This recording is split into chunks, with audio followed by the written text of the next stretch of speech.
Et bonsoir à tous, vous êtes bien au Club Fabrique. On est aujourd'hui en présentiel chez Mobiskill Wi-Fi, mais on va en reparler juste après. Ils nous accueillent depuis quelques années, donc normalement, vous devez les connaître. Aujourd'hui, on va parler de Real-Time Intelligence et on a l'immense chance d'avoir l'un des PM de Microsoft qui va venir nous en parler, faire des présentations.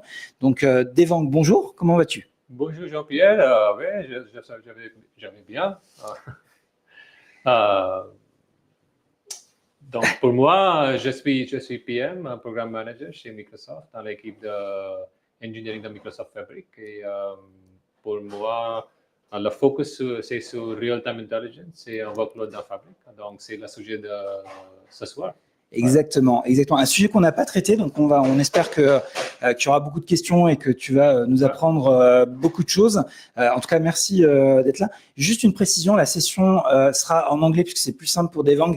Il parle plutôt très bien français, hein, on est content d'avoir. Donc, s'il y a des questions, on pourra faire un échange en français, mais sur la partie présentation, ça sera en anglais. Donc, n'hésitez pas, s'il y a des petits soucis, vous mettez des commentaires dans le chat et on sera ravis d'y répondre et de regarder ce qu'il y a de bien.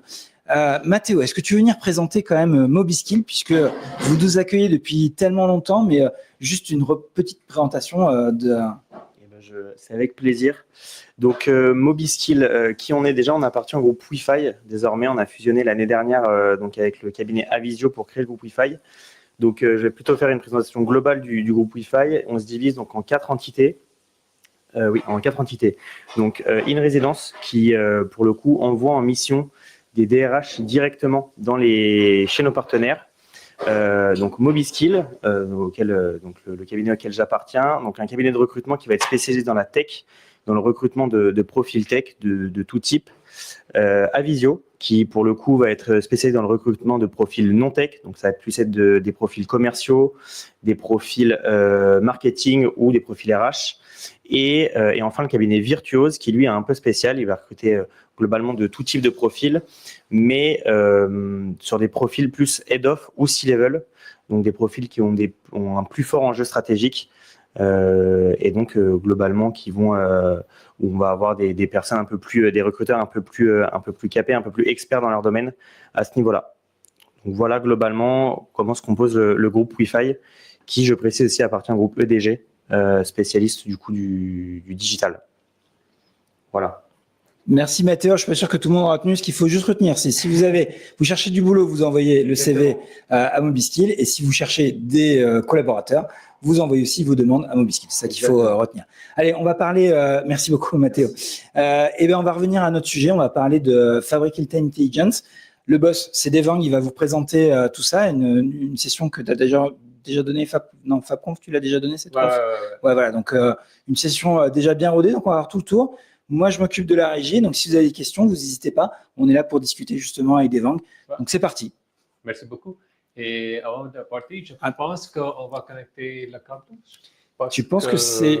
Essayez de voir de lancer. Petit souci de... Normalement, ils ont pris le bon câble. Le câble s'est connecté? Ouais. D'accord, donc... Source... HDMI...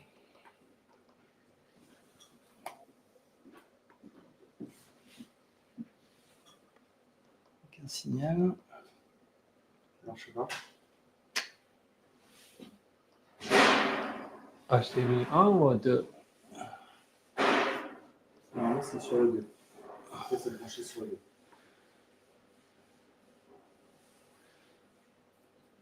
2. Un signal.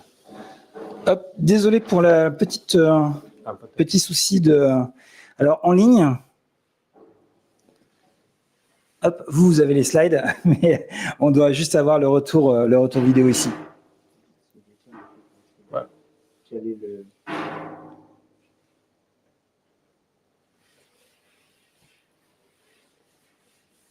Ça marchait tout à l'heure? On a fait l'essai ou pas encore? On peut remettre pour Alban et pour toi, il n'y a pas de souci.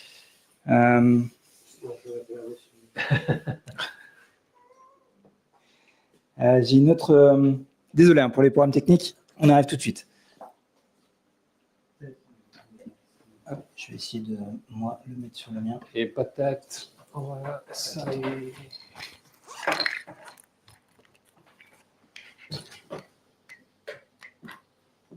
Un deuxième.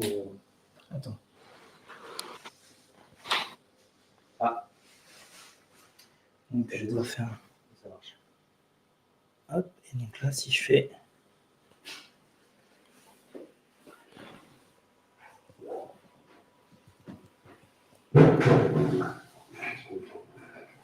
Ok. Parfait, hop, c'est bon, on a réussi. C'est parti, let's go Devang. D'accord. Donc, merci Jean-Pierre et merci pour l'opportunité pour présenter Fabric Real-Time Intelligence. L'agenda pour ce soir, je vais commencer avec les use cases, les scénarios, les exemples de clients qui utilisent Real-Time Intelligence en production aujourd'hui, à ce moment.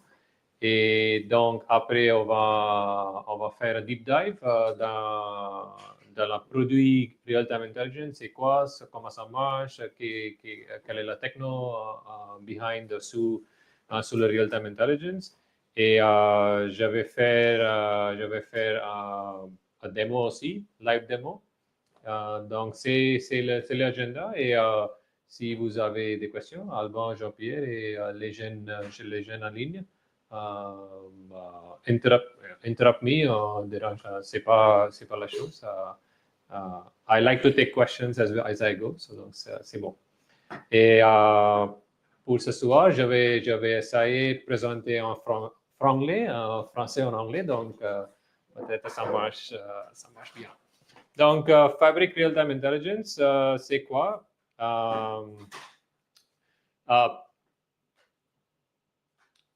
There are two macro trends that we are seeing, and we are also listening from our customers and listening from analysts like Gartner, Forrester, IDC, etc.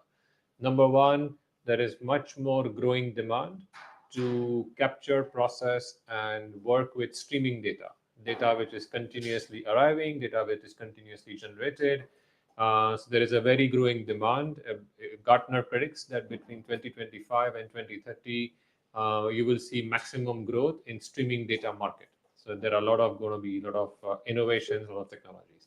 That's macro trend number one, growing demand for real-time data streaming insights, because more and more customers want real-time insights. They don't want to wait for data or insights which is 1 day old, 1 hour old, etc. Something real-time. Second is the trend related to AI or ER. When you are working with any kind of LLM application or GenAI application, you want to be able to have your GenAI application work with real-time data or fresh insights.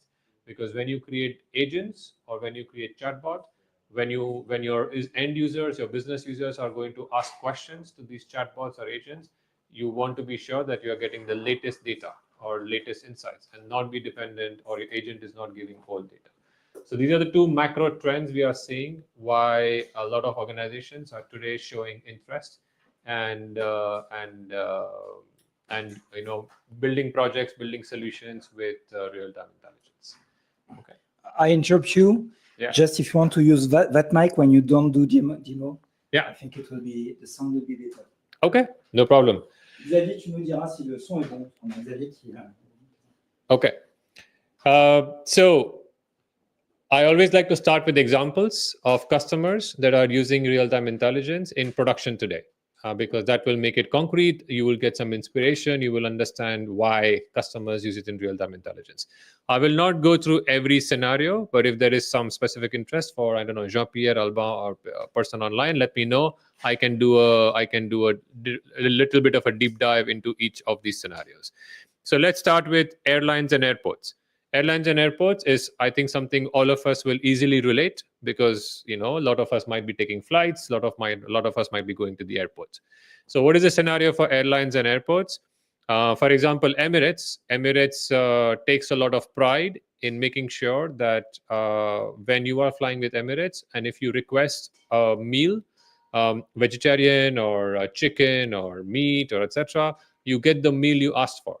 In a lot of airlines, they say, oh, sorry, chicken is over, vegetarian is over, and you have to take what you get. But Emirates really takes the pride that they want to give you what you ask for. So when you book a ticket with airlines or Emirates or any airline, there are a lot of events. So when you book a ticket, it's an event, a booking event. When you go to the airport, it's a check-in event. When you drop off the bag, it's another event. So as and how you are interacting with the airline and airport, you are generating a lot of events. And all these events need to be processed very quickly or near real time, because when Emirates wants to close the flight to say, yes, okay, this flight is ready to depart, it needs to know, have all the passengers boarded. It needs to know if have all the bags been loaded onto the aircraft, have all the meals which were requested, are they on board? All the additional services that other passengers might have requested, are they on board as well? And this is a time critical decision. They are not going to wait for insights to get refreshed. They want to take the decision real time. And in case there are some events which can disrupt the flight or disrupt the departure, they want to know. So that is, if, for example, a scenario with airlines. It's more event type of data, which is not continuous in nature, but it can happen anytime as the passengers are interacting with the airline. Similar to the airport, when, for example, if you know this, how baggage handling works at airports, when you check in your bag, the bag goes through the conveyor belt. Bag goes to something called as a bag hotel. This is your bag. This is where your bag is going to be stored till it's the time for the bag to go onto the flight. Once it's time for your bag to go onto the flight, it is normally loaded onto a tray or a bin. That bin is handed over to a baggage handler. So they get the baggage handler. The baggage handler knows, it scans the bin saying, okay, this bin has to go to this particular flight. It will put it on the cart, and then they will go and put it on the flight. So there are some automated processes and there are some manual processes. In automated and manual processes, there is always a scanning event. Your bag or your bin is being scanned. All these are events. So airports have the desire to make sure your bag goes with you when you take the flight. Sometimes it doesn't go, and then that creates a lot of issues for the airports, because then they have claims from the customer, a lot of customer service calls, and then they have to fight insurance claims, etc. It creates a lot of additional administrative nightmare for the airports if they have lost baggage or they have delayed baggage. So airports, so for example, we have Melbourne Airport, or we have airports of Norway, which is managing 43 airports in Norway. They use real-time intelligence in order to capture all the bag events and to make sure that all the bags go with the passengers on the flight. Now, more critical scenario is especially when you have transfer passengers, where passengers are just going to transit at this airport and go to the next flight. And that sometimes the timing is too short for the baggage to go to the next flight. And then again, they want to be able to track this in real time so that they can notify the passenger proactively that, hey, there was not enough time and your bag is going to be, bag is not going to travel with you, and we will send it separately. So that's just a very common example of airports and airlines. If we go further, we have scenarios with manufacturing customers or energy customers. For example, Owens Corning is a distributor of building products, so roofing solutions, painting solutions, etc. I think similar to, for example, Legrand or some other brands which we have in France. They have 100 plants all over the world. They have connected all their plants to real-time intelligence so that they can get data, and they have more central visibility across all their plants. Because in the previous scenario, each plant was a silo. So each plant has its own data. Only the plant manager knows what's happening in the plant. But as a central corporate team, whether it's a chief operating officer organization or chief production officer organization or a business planning team, they have no visibility across all the different plants. That's number one. Number two, they are not even able to share best practices from one plant to another plant, because in manufacturing, normally it's all about overall equipment efficiency, OEE. That's what every manufacturing organization wants to improve so that they can operate their plant at highest efficiency. Since they do not share data and there is no central data, they cannot even share best practices across plants. For example, you can have a plant in Belgium, you can have a plant in France, but if there is no sharing of data, they don't even know how can I improve my OEE. For example, if a plant in south of France has a higher OEE, the data sharing is not there. So this is what they wanted to change, to create a central manufacturing operations platform where they get data from all their plants, all 100 plants, and they are creating this centralized visibility, observability across all their plants, but also encourage data sharing so that all the plants grow in terms of equipment efficiency. I'll take another example of a French customer, which will all be interesting for folks in France, and also do another example of an American customer, QSUTS. Some more interesting examples is, for example, Apollo Hospitals. Apollo Hospitals is the largest chain of hospitals in Asia. They are present in about 9 cities. They have 72 hospitals, and they process millions of patients every single day. What they wanted to change was they were discovering that a lot of times the beds for the patients were not available, but they were not able to identify what was causing that unavailability, because their previous data platform could only offer them insights at 2-hour granularity. So they only knew what was happening every 2 hours. With real-time intelligence, now they are capturing data every minute, and now they are able to look at data over 1 month, 2 months, 3 months to detect patterns, what is causing bed unavailability. And they detected that sometimes the discharge process takes too long, cleaning process takes too long, the staff is not cleaning the room at the in time, which is causing the bed to be unavailable. So they were able to start seeing patterns that they were not able to see before, because now they have much more granular data, much more real-time insights. And what they are doing is they are actually getting data from a hospital management system. So hospital management system is a third-party system. It's not something that Apollo Hospitals has built.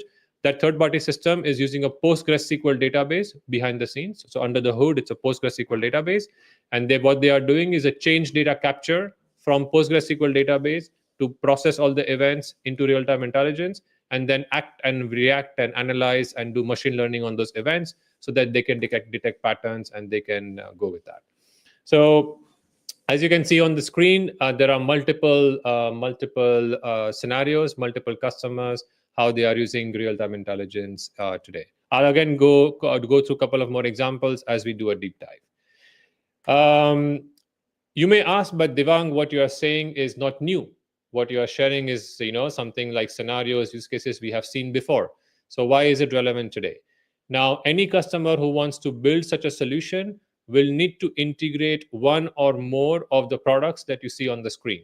So sometimes it's a combination of Debezium, Kafka, InfluxDB, Spark, Flink, sometimes Confluent Kafka, Tinybird, etc. So some technologies might be recognizable for you. So you may have seen these products or seen these technologies before. What this does is create lots of challenges for organizations, because they have to manage integration. They have to write custom code in order to route data from one product to another product. You have to manage the lifecycle of the product, infrastructure of the products. It creates a lot of additional burden, a lot of additional costs for customers in order to manage an end-to-end architecture. So this is what we have focused on doing. So just a reminder, this is the Microsoft Fabric as a platform. You have 5 different core workloads: data factory, analytics, databases, real-time intelligence, and Power BI, supported with AI, OneLake, and governance. I'll focus on real-time intelligence, which is a subject for today. So for real-time intelligence, what we have focused on is going from fragmented, fragile technology stack to something which is end-to-end and unified.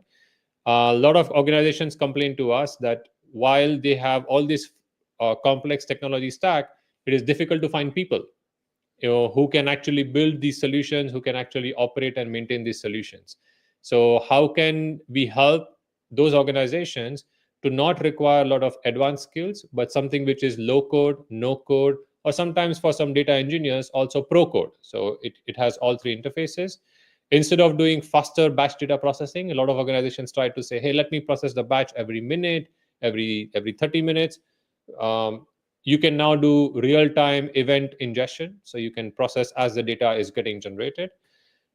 Instead of having data silos, a lot of organizations, especially, for example, I don't know, in France, a lot of organizations have data in InfluxDB, data in TimescaleDB, data somewhere in Oracle database, PostgreSQL database. So data is all over the place. So how can you unify your data in real time as well so that you can generate those insights? And last but not the least is how can we help with AI in order to do anomaly detection, for example, in order to detect patterns that you are not able to see with human capabilities. So this is what we have focused on building. So concretely speaking, what is real-time intelligence? Real-time intelligence is a combination of these products. So if some of you are familiar with these Azure-based products, if you're using Azure Cloud, then you have event hubs, event grid, stream analytics, data explorer. These are all the Azure-based products. Then you have some Fabric native products like Power BI, Activator, OneLake. We have added a lot of capabilities in terms of AI, Copilot, agents, etc. And you will see some demos of how that works. And this is packaged all of this together. And this is what we have created as an end-to-end real-time intelligence experience. Okay, so behind the scenes, if you are interested, under the hood, these are the different products and technologies we have integrated. These products and technologies are operating at this current scale. So you can see we are processing 10 exabytes of data, ingesting 350 petabytes of ingestions, 5.5, nearly 5 billion queries every month. So we are really processing very large amounts of data. It works at a very large scale.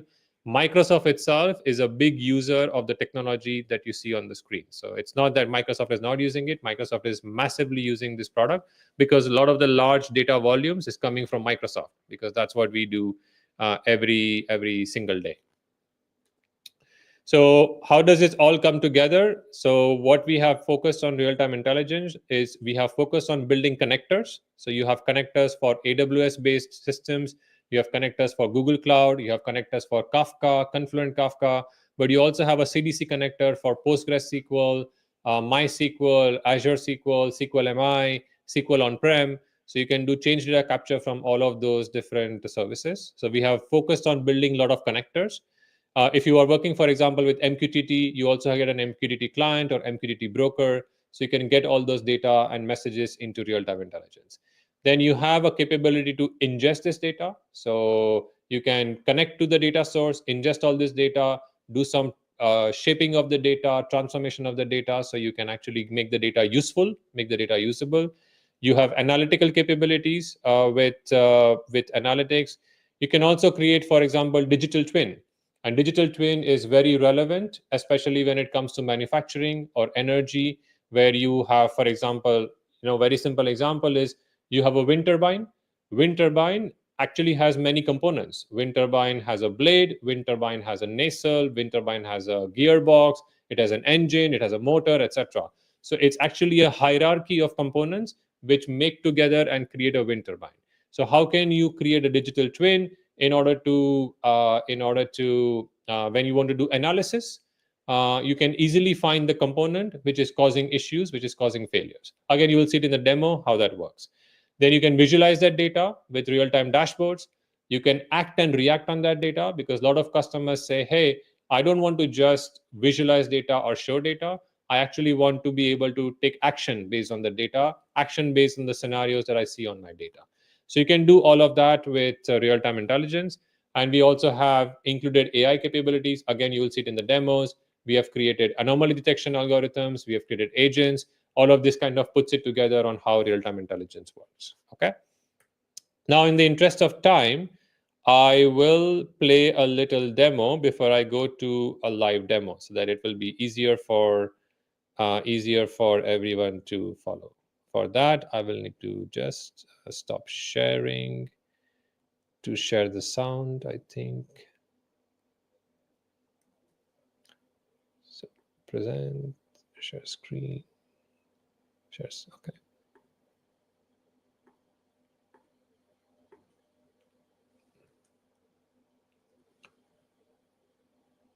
Okay. On responding. Oh, yes. When you need to share, you need to also, je te parle en anglais, partager le son système. Parce que là, tu ne partages plus ton écran. J'ai partagé mon sound system aussi. Ah, mais je ne vois plus ton écran. Ah, si, c'est là. Pardon. Vas-y, tu peux. on responding quickly to change or external conditions.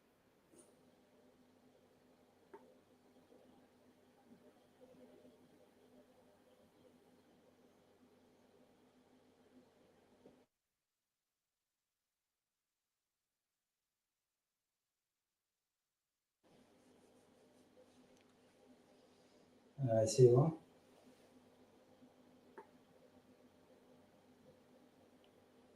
Il est possible. C'est important le son? No. Ok. D'accord. Je pense qu'ils l'ont en ligne, mais Ouais. c'est là où on n'a pas le retour. So what you see on the screen is a real-time intelligence workload. When you click on real-time intelligence, you get some sample data, you get some sample interfaces, you get all the different item types that exist in real-time intelligence. There's a scenario of a Contoso airline, which is taking many flights all over the world. You can see all the different data sources to which you can connect. So you have Amazon Kafka, Apache Kafka, PostgreSQL, SQLDB. Here we are going to connect to a Kafka endpoint from which we are getting flight data. We connect to that flight data. We bring that flight data into Fabric. You can see all the JSON payloads at the bottom on which we can apply some kind of transformations. We can decide where we want to store the data in Fabric. So in this case, we are storing the data in Event House. Event House is a purpose-built data store in order to handle this type of data. So here, as you can see, we have created data. You also have a Copilot experience in order to ask your questions in natural language, saying, hey, what's happening? What kind of weather data is influencing my flight departures? So you get a query, you can run that query, and based on that, you can also pin that query to a dashboard. So it becomes much more usable for for users in order to work with this data. So here you can actually see what's happening with different flights. You can see, you can filter by flights. You can see if you want to, for example, have a flight tracker, what was the path that flight tracker was taking. And in case you want to monitor this for deviation, or if you want to monitor this for speed, you can create an alert as well. This is, for example, the kind of end-to-end solution you can build with real-time intelligence is connecting to a data source, ingesting it, creating a dashboard, monitoring rules, creating actions and alerts on that data. And this is a type of scenario you can apply to any or every different type of use case. Okay. With that, what I propose to do is then go to a little bit of a live demo, so it will be much more interesting. Okay. Maybe to help you, I will just put the mic. Yes, so it should be better. Okay. Can you confirm online? Yes. Can you confirm online if the sound is better? Ou en tout cas, si le son est assez bon.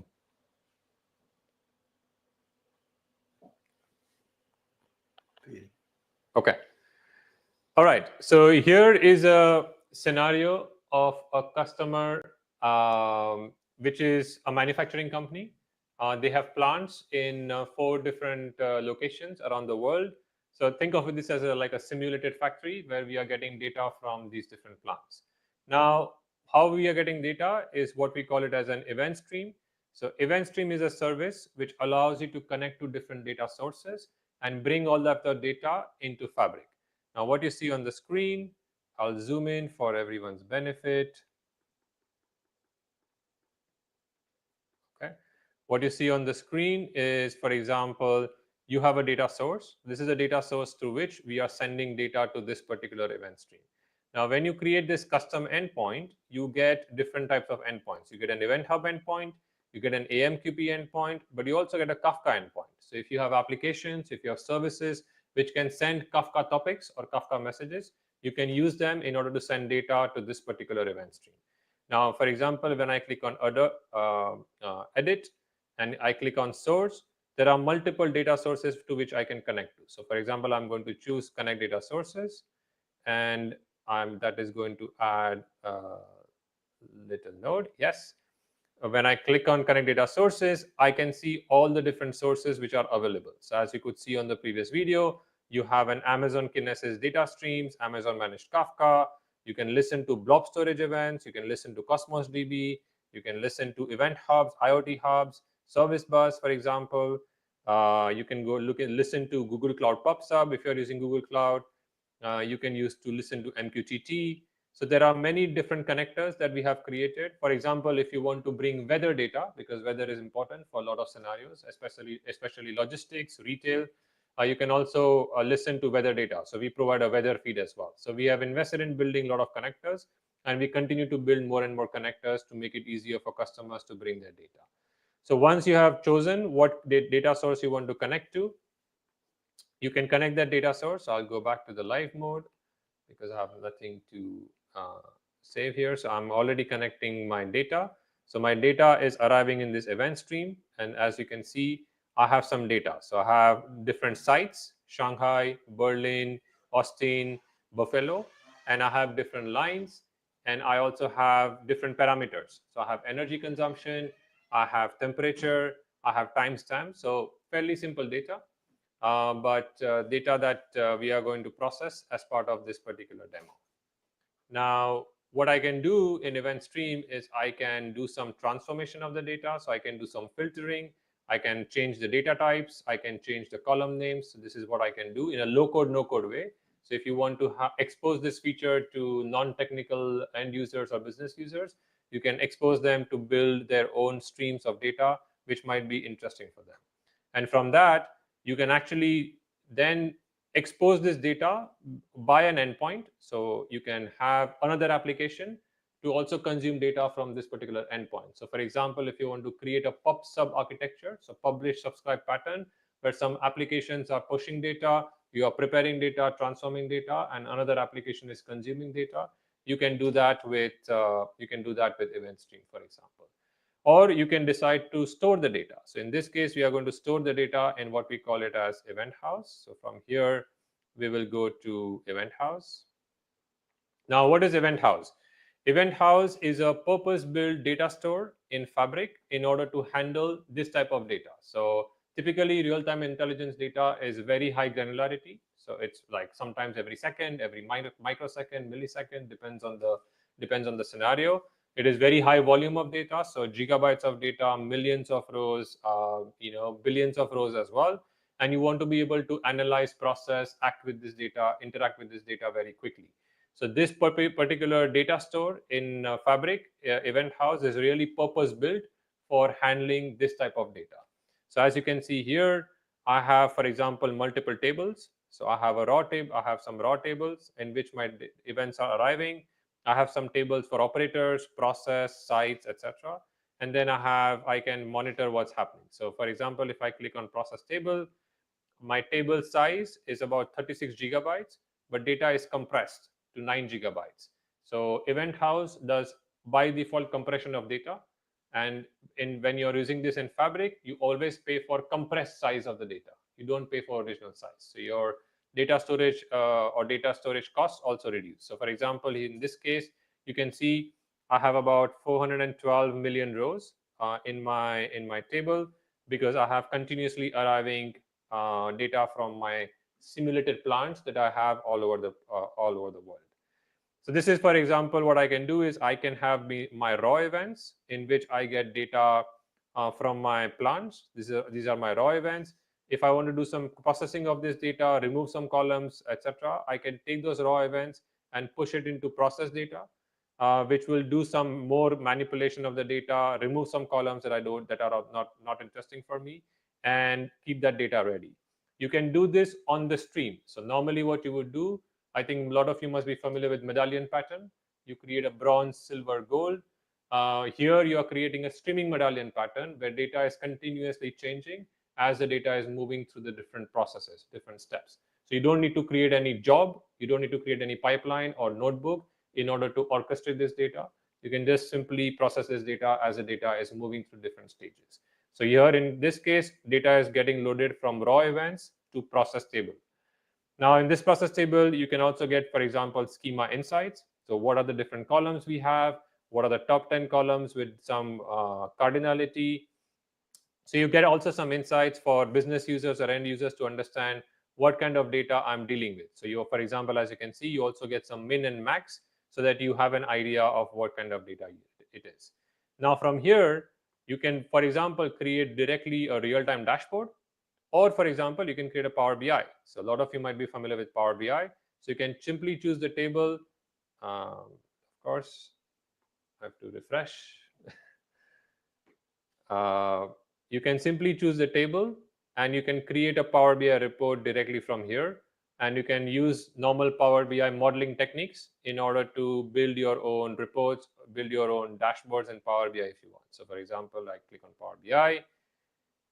It will work this time.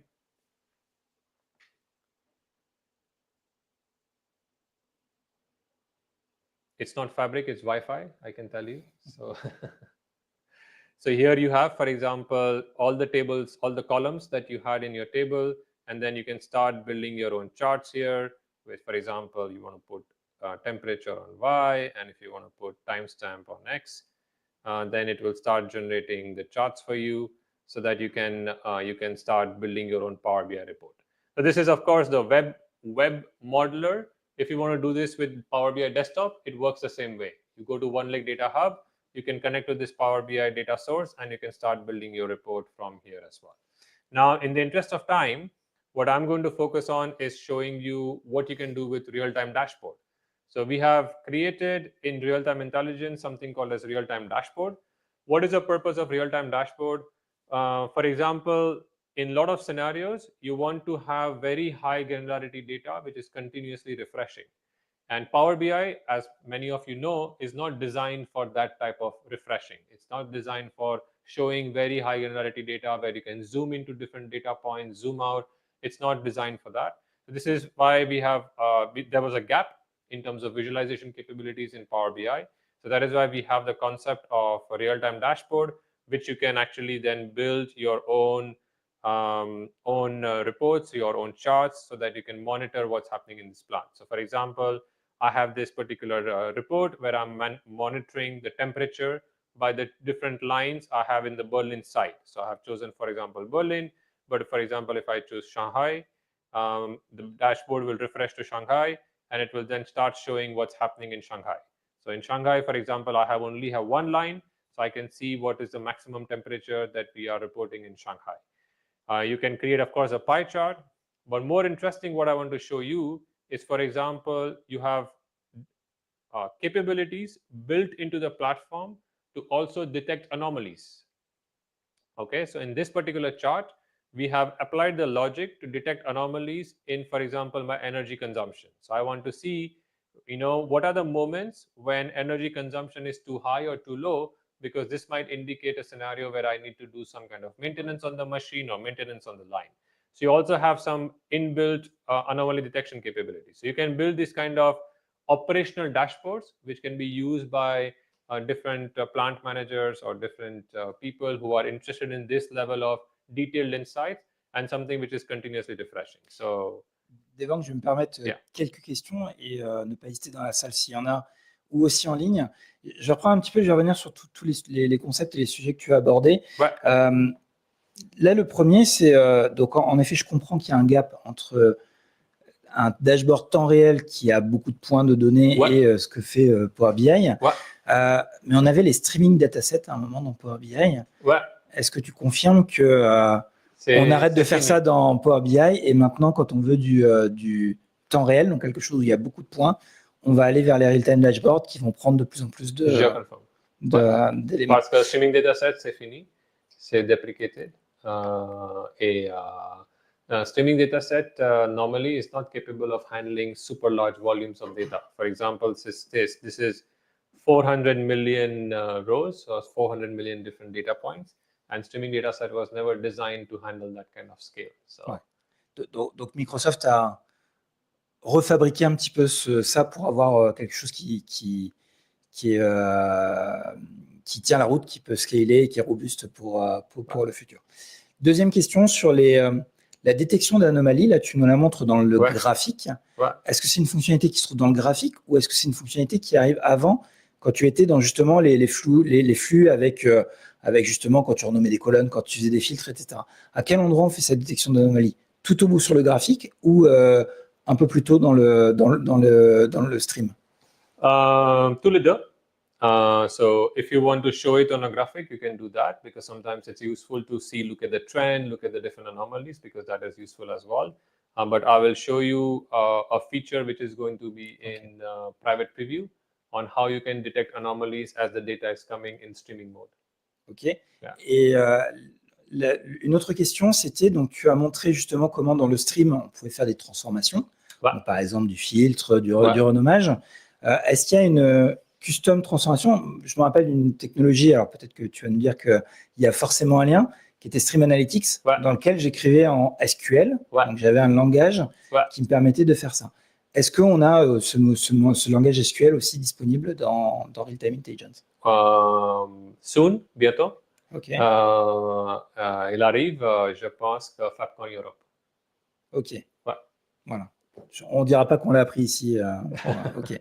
Donc, en non, effet, c'est public information. C'est pas dans la roadmap. C'est pas NDA. C'est public information that SQL editor for event stream for you to write your code to transform, transformer les données. Il arrive à FabCon Europe. Donc, pour les clients qui sont allergiques au low-code ou au no-code, ils vont pouvoir coder et mettre ça dans un repo, etc. Et alors, je vais le faire sur une question, mais au départ, c'était une remarque que je voulais faire. Tu as montré tout à l'heure dans ton stream, donc tu nous as montré que tu déversais dans l'Event House. Donc, cette base de données qui est optimisée justement pour gérer des données temps réel. Exactement. Mais j'ai vu qu'il y avait aussi un lakehouse dans tes destinations. Dans quel cas il vaut mieux que j'utilise l'un ou j'utilise l'autre? Oui, c'est une très bonne question. Si la latence de données, latence de query ou latence de requête, c'est pas très important. Donc, tu peux choisir lakehouse. Lakehouse will make the data cold. So, data is there. You decide what you want to do with that data. You want to create a Spark notebook in order to manipulate the data, interact with the data. You want to create a pipeline job, data factory pipeline or data flow Gen 2, you can do that. But all that is going to start adding latency, right? Because you have to do everything by job. There is no real-time processing. There is no streaming processing. So yes, if you are completely right. There is a possibility to load the data into a lakehouse, and you can do that. For example, here it is. I'm putting the data into a lakehouse. So for example, when I go to destination, you have an option to choose as a lakehouse. The only thing you have to, I'm going to become a bit more technical just to explain what you have to keep in mind is, especially with streaming data, real-time data, what you don't want is many small Parquet files. Okay, because if you have many small Parquet files, your performance will not be good. Power BI will not like it, Direct Lake will not work, Spark Notebook will not work. Then you will need to create an optimized job in Spark in order to consolidate and handle that Parquet file. So if you don't want to do all this additional work yourself, there are possibilities to choose how event streams should create files. So wait for 1,000,000 lines or wait until a certain size. But when you do that, you are adding latency, right? Because you're going to wait, and then you have enough data. We are going to write it as a Parquet file in Lakehouse, and then you can process that data. So this is something you have to keep in mind for your scenario. What is useful? What is important for you? How important is latency? How important is granularity? And how you want to consume that data. That will be the 3 decision factors for you to choose whether you go for Lakehouse or Event House. Ok, donc mine de rien, ce qu'on fait des données est extrêmement important dans les choix de design qu'on va faire. Et donc dès l'instant où on n'a pas besoin de latency, où on veut faire du traitement ou de la consommation temps réel, on va privilégier l'Event House. Et le dernier point, c'est est-ce que parce que à l'époque de Azure Data Explorer, donc des premières KQL databases, il y avait un critère qui était quand on avait beaucoup de requêtes qui étaient time sensitive. Est-ce que Event House est quand même plus adapté pour tout ce qui va être requête time sensitive par rapport à un lakehouse, ou finalement je peux aussi faire ça dans un lakehouse si je le fais par batch? Pour moi, the best way for me to answer that question for you is to show you an example. For example, this is a scenario of a production customer. this customer is ingesting, as you can see, 100 gigabytes of data every day. Okay, so this is few billion rows getting ingested every day. And as you can see, they are doing 3 million requests per jour, and each request is completing in less than 0.8 seconds. And this is P90. So as you can see here, it is P90. So this is not average, this is percentile 90.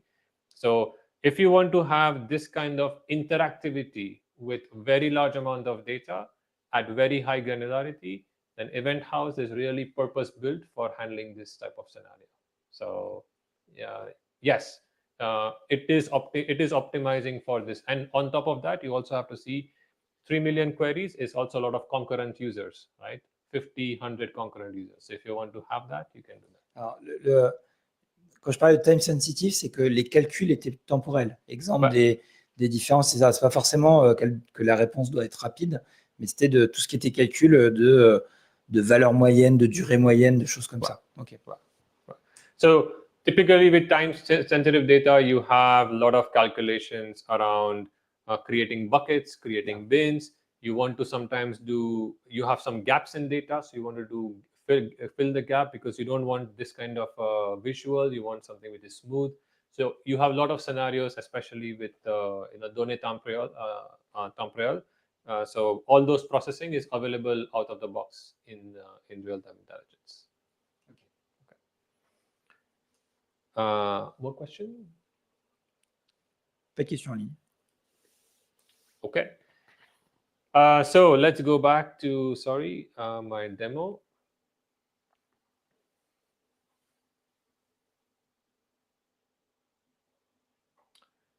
Okay, so here, for example, you have all the temperature, you have different charts. Last thing that I have to show in this demo is, for example, on this particular chart, you can also start creating an alert. So you can choose that, hey, I want to monitor the temperature of this particular line when the temperature exceeds. So, for example, changes to, for example, let's say 88.05.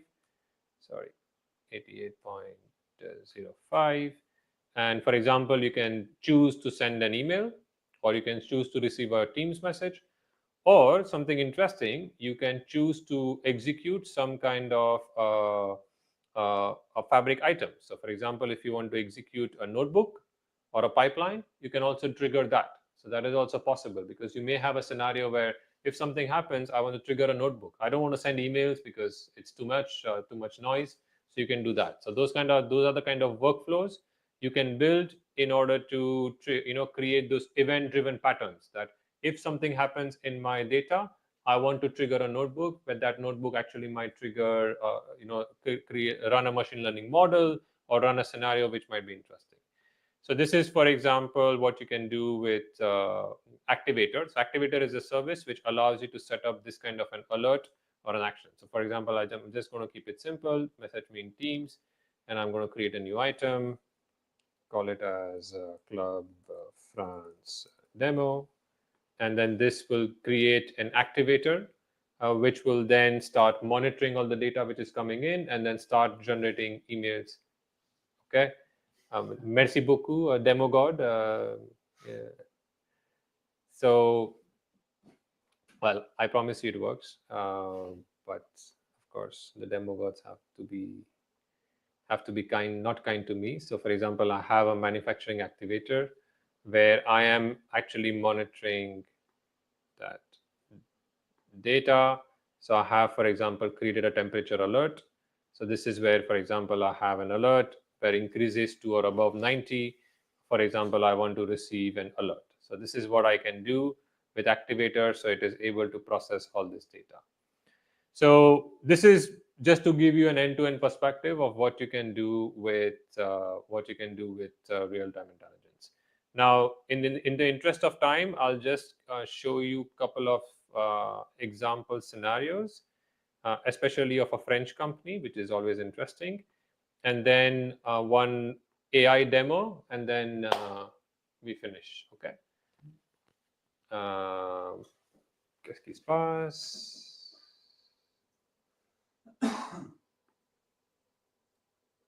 Okay.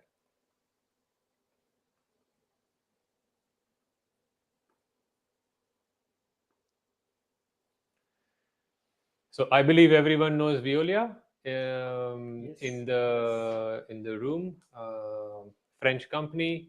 So Carl, who's the chief data and analytics officer of Veolia, he was on stage at Microsoft Build. So this is from Build 2025.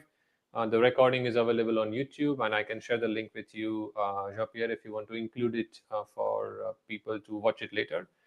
And Carl has been, so Veolia has been a Google Cloud company for a long, long time. They were using Google Cloud Platform to collect data from all the different plants, etc. They were spending enormous amount of money, but they were still not getting the insights. So in Carl's words, they were spending a lot of money to get insights. They were doing a lot of plumbing, a lot of manual code writing, etc. But they were not getting the value. And their CEO, Estelle, was really saying, hey, I envision a future where the plant operators are really chatting with the plant, so talking to the plant and not really watching a dashboard, watching a visual. So the guidance that Carl got from the board is build a platform. It's called Industrial AI Platform. That's what Veolia is building. And they have done a partnership with Mistral, another French AI company, and they have done partnership with Microsoft Fabric in order to create this industrial AI platform where their plant operators can start really chatting with the plants. That's the vision that Carl is building. So this is, for example, the architecture that Carl showed on screen, where they have their OT environment, so operational technology environment. They are sending data from operational technology environment to IoT Hub through some APIs, landing the data into event stream. In Event House, they are doing bronze, silver, gold. So this is all processed in real time. So this is all done in few seconds or sometimes in less than a second. And then all this data is exposed via real-time dashboard, Power BI, but also Copilot. So we will not have time to do that here. But in the video that Carl showed on at Build, he actually does a live demo on stage, showing how this works.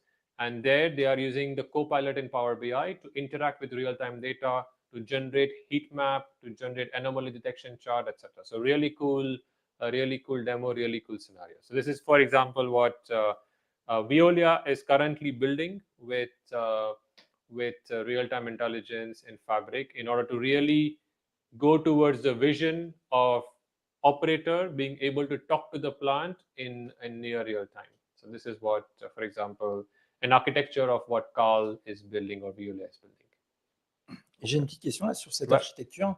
Quand on voit le lien qui descend de Eventos à One Lake, Ouais. c'est juste pour dire qu'il y a One Lake derrière l'Eventos ou où les données sont mises dans un lakehouse pour avoir Direct Lake pour, Très bonne question. Dans l'Event House, il y a un petit bouton. Ah, ok. C'est le bouton comme ça. Pour avoir le fallback. One Lake Availability Enabled. Okay. You click that button, your data is also available in One Lake as well. So you can also start working with that data. They are doing this, for example, the scenario for Carl. This is data for their data scientists for training new models. So they have a team of data scientists which are always creating new models. They want to train against that data. And this is not something that they are doing with Event House. What they do is once the data is trained, the model is trained, when they want to do scoring or inferencing, then they use this machine learning here in order to do inferencing on the data as the data is moving in. So this is really for data scientist use cases for them to do training of the data. Ok. Ça revient même que si j'avais fait deux flux, Ouais. j'en ai un qui va dans le lakehouse, un qui va dans l'Eventos, sauf que là, j'ai juste un bouton à activer et ça fait le boot. Exactly. And est-ce qu'on peut voir sur un lakehouse comment ça se présente c'est comme les données qu'on peut voir aujourd'hui sur des tables, des fichiers. C'est comme Delta Table. Ok. Ouais. So, la question, c'était à quoi ça ressemblait dans le lakehouse et peut-être que Devang va nous montrer. Ouais. So, comment on les distingue des autres? Ouais. Donc, c'est mon lakehouse, manufacturing. And in manufacturing lakehouse, you have all these different tables. And what I have to do, for example, is just say new shortcut, One Lake, choose my event house. This is my event house. I choose next. I choose, for example, the process table, because this is where my data is coming. You see all the Parquet file, and you just have to, for example, choose yes, and next, and create. So then a shortcut will be created, and you will have the process table. For example, right now it's in unidentified, but quickly it will move to this particular table, and it's like a delta table. You can then query that table. You can do what you want to do with that table. Et c'est du temps réel. Ça dépend. Ça dépend sur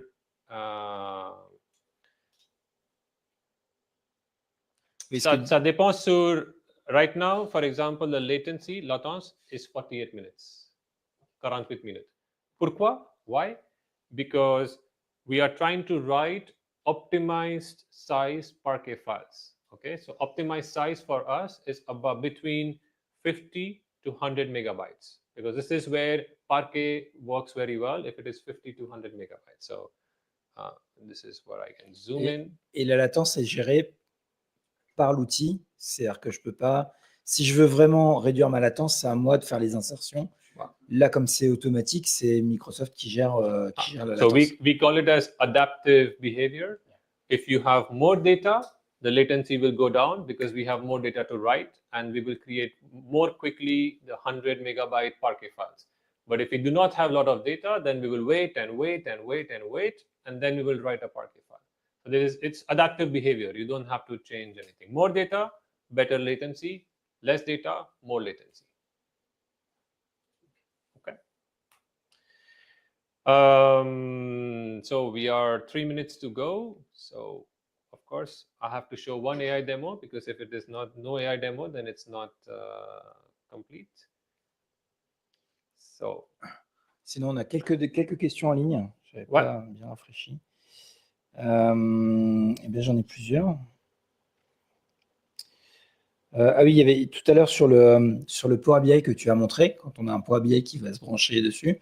La question de Xavier, c'est est-ce que c'était du direct query? Direct query qui génère une requête KQL qui va faire ça sur l'Eventos. Donc c'est bien direct query. Hop, je ne sais pas si je peux afficher les questions. Bon, je le ferai plus tard.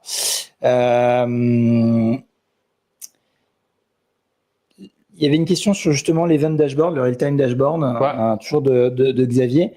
Est-ce qu'on peut comparer ça à un Grafana, par exemple? Tu peux, mais Grafana c'est plus avancé. It has many more visuals, and you have more customization to change the color, change, etc. Real-time dashboard is not that advanced. Full transparency. But we will get there. Eventually, we will get there. But Grafana is definitely more advanced. But for example, if you want to connect Grafana to real-time intelligence, it is possible. There is a plugin in Grafana to connect that, because we know a lot of customers love Grafana because it's open source, it's lightweight, etc. You can also connect Grafana to the same platform. Merci Devang, c'était donc la question de Xavier. On a une question de Oussama sur les transformations disponibles dans l'Event Stream. Par rapport à ce qu'on va trouver dans un Data Flow Gen 2 ou dans un Data Factory, on est d'accord qu'on a moins de possibilités de transformation en real-time? Ou est-ce que la liste des transformations possibles est similaire? C'est pas similaire parce que the concept is different between Event Stream and Data Factory. For example, in Data Factory, you can go and get some historical data, and then you can do more manipulation with the current data, etc. You can do a lot of such things. In Event Stream, it's data what you have on the stream. You cannot, for example, go and query the history, do a join with something else. So all those possibilities that you have in Data Factory or Data Flow Gen 2, that does not exist, because the nature of data nature of données is different. So we are dealing with streaming data. So it's a data which is there, which is available. So you can do that. But so a lot of manipulations are possible. The typical if then else, case conditions, variables, you want to manipulate data, you want to create time window. So what is happening every 5 minutes, you can create a lot of such analysis. That's all possible. Oui, tu amènes un point important, et je pense que c'est important de bien le rappeler. il y a vraiment une différence fondamentale entre des données on va dire, tu les as appelées froides tout à l'heure, mais dans une base de données, et le temps réel. Où le temps réel, on a cette notion de regroupement par exemple, un groupe by n'a pas forcément de sens parce qu'en effet, c'est un groupe by, mais sur les 5 dernières minutes, sur les 5 dernières heures, sur les 5 derniers jours, sur les 5 dernières années. Donc, on a cette notion, tu parlais de window function, donc doubling, hopping, il y a différentes façons de faire. Et ça, finalement, aussi que je parlais de time sensitive tout à l'heure, c'est qu'on est sensible à cet axe de temps. Donc, forcément, pour répondre à la question, on n'a pas les mêmes transformations parce qu'on ne manipule pas la donnée de la... Et je dirais aussi, en général, les données qu'on manipule sur des cas d'usage temps réel, a priori, nécessitent moins de transformation, enfin, sont de meilleure qualité que de la donnée transactionnelle ou qui vient d'un ERP ou d'un CRM. Enfin, en général. Oui, la remarque de Tristan, si vous ne l'avez pas entendu, c'est qu'en effet, on est souvent sur des cas d'usage où on n'a pas des transformations. On ne va pas les calculer à 12e décimale de pi en temps réel. C'est ça. Donc souvent, on est sur des choses assez simples. J'ai 2 dernières questions et après, tu voulais terminer avec une petite démo. Donc, toujours de Xavier. Merci Xavier pour les questions. Parce que celle-là, elle me semble très importante. In terms of licensing, can we use RTI Hub in all fabric SKU? Donc, oui. D'un point de vue de licence. Il n'y a pas de restriction, il n'y a pas de minimum requirement. Like, no. F2, F4, c'est comme as you want. Ok. Yeah. Sur F2 en 20 minutes, c'est fini. Alors ça va être un peu ma question. C'est est-ce que ça coûte cher? Alors, je sais que tu vas me dire, ça dépend. Ça dépend du volume, ça dépend des transformations. For example, if you have this type of scenario, and if you say I want to do this in F2, then désolé, it will not work. Let's be clear. So it depends on the volume of data. If you are processing this type of 3 million queries with concurrency with 100 gigabytes of data, F2, it's not going to work, right? So you have to balance in terms of the workload and the capacity. So, et sur cet exemple, je ne sais pas si tu as justement l'équivalent. Est-ce que genre c'est une F64 ou this is 128. 128. This is F128. F128. Ouais. Mais F128 avec Event Stream, Event House et Power BI, tous les trois.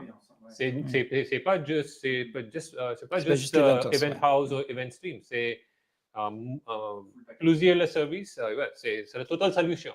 It's a total solution. For example, what you saw with Veolia, c'est F64. Okay. This is F64. So it really depends on the volume, depends on the latency, depends on concurrency. C'est multiple. J'ai une petite question par rapport à ça. Est-ce que c'est considéré comme du background operation ou pas? This is background operation. Ouais. La question, je la répète, est-ce que c'est background operation ou interactive operation qui sont importantes en fonction justement du lissage qu'on Interactive operation, c'est juste Power BI report. Okay. Everything else in Fabric is mostly background. Je prends quand même cette dernière question, c'est juste pour clarifier, donc toujours de Xavier, parce que tu as employé le terme de hot pass, cold pass, et c'est vrai que quand on travaille dans du temps réel ou de l'IoT, par exemple, c'est des choses qu'on a, on parlait des lambda architecture il y a quelques années. Ouais. Je vais me permettre de faire la réponse et tu complètes si tu veux. Mais l'idée, c'est vraiment de se dire qu'en général, la partie du haut, donc par exemple, si l'event stream, qui justement est temps réel, on parle de chaud, et tu as tout à l'heure utilisé le terme données froides, parce que justement, on n'a pas cette latency sur le query. Ouais. Donc c'est pour ça qu'en général, les lambda architecture, c'est tout simplement on fork, les données arrivent, on a un chemin qui est le chemin temps réel, et le chemin qui est je mets ça sur un data lake pour le traiter. Donc voilà la définition de hot pass et cold pass pour Xavier. Plus de questions? Non? Et donc, si à la rigueur, elle peut être intéressante, de Xavier toujours.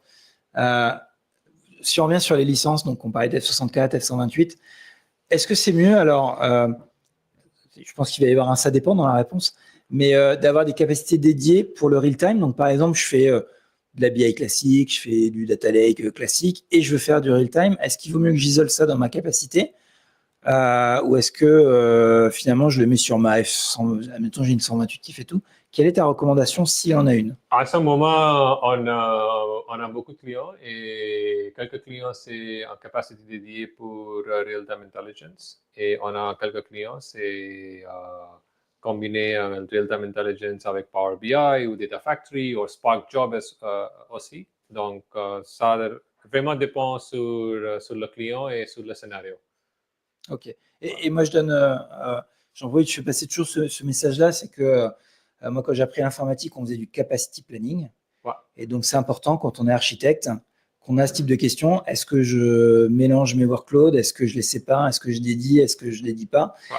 Bah, ça fait partie du boulot d'étudier, de regarder, de savoir comment on veut mitiger son risque sur ça. Ouais.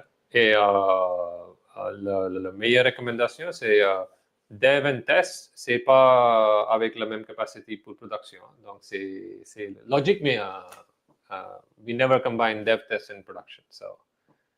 Et toutes les questions arrivent là. Ça y est, on est. Je te laisse la lire, mais je vais la dire à voix haute pour le. Est-ce qu'il y a une fréquence de mise à jour maximale supportée par un dashboard connecté à des sources temps réel? Non. Alors, il peut y avoir deux parties de la question. C'est si j'ai un Power BI qui fait du direct query, bah, à chaque fois que je vais rafraîchir, ça va exécuter la requête. Donc, moi, je serais tenté de dire que la seule limite, c'est le temps d'exécution de la requête. Mais je pense que la question est peut-être plutôt pour les real-time dashboards. Donc, for example, if I enable it, you have all these different intervals. So you can have continuous, donc c'est pop, pop, pop, continuous, or you can go 10 seconds, 30 seconds, 1 minute, 5 minutes. Ouais, donc on a quand même, et ça peut impacter sur la consommation de CU, Ouais. on peut avoir potentiellement le choix de savoir comment on rafraîchit son dashboard. Ouais. Je citerai un ancien du club Power BI qui est MVP IA, qui disait toujours il faut que ça soit aligné avec la vitesse à laquelle on prend sa décision. Ouais. Parce qu'avoir quelque chose de temps réel, si c'est pour décider en 2 heures, Ouais, ça va pas mais forcément. avec Power BI, il y a un autre mode, c'est change detection mode. Donc, Power BI will check if there is data has changed, then only it will refresh. So you can use that in order to kind of manage if you don't want to continuously refresh the data. Donc, Ok. OK. Est-ce que tu voulais nous montrer un dernier chose ou est-ce qu'on est bon? Dernière Allez, démo. petite dernière démo. IA. Forcément, quand on a, je fais une blague, mais quand on est avec quelqu'un de chez Microsoft, forcément, ça va parler de Copilot et d'IA. Mais je t'en prie, parce qu'il y a des vrais cas d'usage assez sympas sur l'IA. Ouais. So when we talk about real-time intelligence, of course you have Copilot, but I'm not going to show a Copilot demo because it is very boring. You have seen too many, so I'm not going to do it. What I'm going to focus on, for example, we also have anomaly detection, so we can monitor many different real-time streams, detect anomalies, report it to you. You can decide what you want to do with that. But I'm not going to play that demo as well in the interest of time. We are towards the end. What I'm going to focus on is what we call it as an operational agent. Operational agent, say, come a virtual team member. Okay, virtual team member who's going to which you can give a goal, you can give an objective, and then that objective will be something that the team member will monitor on your behalf for you, and then you can decide if the objective is correctly met, not met, etc. So let me play a demo because the sound will not work, so I will be the sound behind the demo.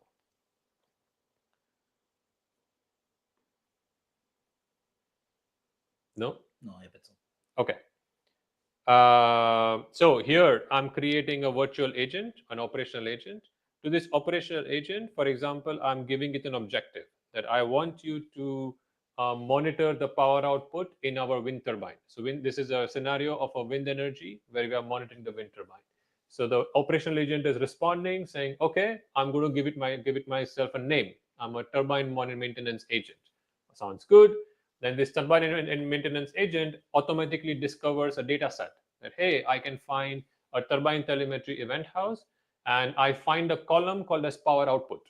Is this the column you want me to monitor? I say yes, but I also want you to monitor RPM, so rotations per minute, and temperature because it might be relevant. I don't know, but there might be a correlation between power output, RPM, and temperature column. And then I also want you to inform the field engineer that, hey, there was a scenario, there was an anomaly. I would like you to go and check what happened to the wind turbine. So they say, okay, I will monitor that field. I also see RPM and temperature, other fields I can monitor. It has created this kind of operational agent. So now operational agent is created. You can go to configure. For example, if you want to give it more instruction, if you want to give it more suggestions, you can give some prompting. This is prompting. So you can give it more instructions. You can also check if the goals are okay. This is what it is going to do. You can give more knowledge. So for example, if you want to upload more data or give it more insight, give it more context, you can check what actions it should do, just notify, or also send a Teams message, also send an email. So now the agent has been created. This agent is there in the real-time hub. When you click on that agent, for example, a user, for example, Jean-Pierre is coming, and Jean-Pierre can check how many sessions this agent has had with the different users, what is the engagement, what is the satisfaction, and now you are going to interact with the agent. So now this is the agent is live. Now you can start asking questions saying, hey, what's happening with my wind turbine? Now this, for example, it has detected an anomaly that there is some wind turbine where the power output is declining. Okay, and it can see that the motor temperature is also declining and the RPMs are going up. So this is where it detects, it does a root cause analysis based on the data and the insights it sees and says, hey, does this make sense? Is this okay? So based on that, it also makes a recommendation saying, do you want me to assign a field engineer to look at this particular situation? So yes, I can say, yes, please assign a field engineer. And then it says, can I create a rule that every time I see this anomaly, I will assign this to a field engineer? I say, yeah, but only when the RPM is below 1000 RPM, because I don't want you to assign a ticket to a field engineer every single time. So I do it only for 1000 RPM. And based on that, it creates an activator alert, which will then process whatever the agent has been given the instructions to process. So this is what we announced at Fabric conference in Vegas. I don't know, Jean-Pierre, I think you were there in Fabric conference in Vegas, right? This is what we announced at Fabric conference in Vegas, and you will see a much bigger demo. If you plan to come to Fabric conference in Vienna, you will see a much more elaborate demo. So this is a new technology that we have launched inside Fabric. In order to, you have a data agent in Fabric, which allows you to do chat with your data. So you can type questions, you get answers. But operational agent is something which is going to monitor on your behalf, become like a virtual operator or virtual team member, which can do these actions for you and notify you when something is happening. So this is la dernière chose pour ce soir. Ok, extrêmement séduisant, très intéressant. J'aurais plein de questions sur comment ça marche derrière et des questions de latence de fréquence, etc. Mais je pense qu'on les gardera pour quand la fonctionnalité sera sortie et potentiellement refaire une démonstration.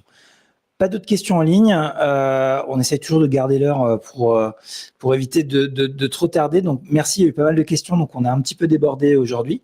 Merci Devang. Pas de questions à la salle ? De toute façon, nous, on a la chance ici, pour tous les gens en présentiel, de pouvoir continuer la discussion et de profiter de Devang sur ça. Merci de partager plein de liens là où on peut justement se former et avoir de l'information. Éventuellement, on les partagera aussi de notre côté sur la page LinkedIn. Merci Devang et merci aux gens qui étaient en ligne. Merci aussi à vous. Merci beaucoup.